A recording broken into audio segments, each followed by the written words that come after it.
দক্ষিণ নাসিকা দিয়ে লম্বা শ্বাস নিন, বাট অলওয়েজ স্মাইল ফেস, মুখমণ্ডল পশ্চিমবঙ্গের নিউ সিএম মানে নতুন প্রধানমন্ত্রী শুভেন্দু অধিকারী যোগব্যায়াম করছেন। তো আজকে নিউজ ভিডিও শেষ পর্যন্ত দেখতে থাকো। আন্তর্জাতিক যোগ দিবস উপলক্ষে পশ্চিমবঙ্গের বিশিষ্ট রাজনৈতিক নেতা শুভেন্দু অধিকারীকে একটি যোগব্যায়াম অনুষ্ঠানে অংশ নিতে দেখা গেল।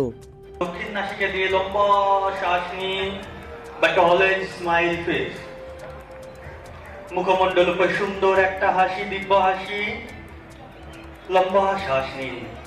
এই প্রাণায়াম সামাজিক মাধ্যম ভাইরাল হওয়া ভিডিওতে তিনি অন্যান্য অংশগ্রহণকারীদের সঙ্গে বসে প্রাণায়াম এবং বিভিন্ন যোগ অনুশীলন করছেন।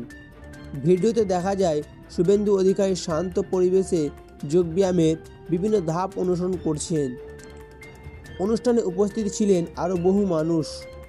স্বাস্থ্য সচেতনতা বৃদ্ধি এবং যোগব্যায়ামের উপকারিতা তুলে ধরতে আয়োজন বলে জানা গেছে। ভিডিওটি প্রকাশ্যে আসার পর সামাজিক মাধ্যমে শুরু হয়েছে নানা আলোচনা। কেউ এই উদ্যোগকে স্বাগত জানিয়েছেন, আবার কেউ রাজনৈতিক দৃষ্টিকোণ থেকেও বিষয়টি তুলে নিয়ে মন্তব্য করেছেন। তবে এই মুহূর্তে ভিডিওটি বাইরে থেকে অতিরিক্ত কোনো সরকারি বিবৃতি সামনে আসেনি। এই ধরনের আরও খবর পাওয়ার আগে আমাদের চ্যানেলটি সাবস্ক্রাইব করতে ভুলবেন না। ধন্যবাদ।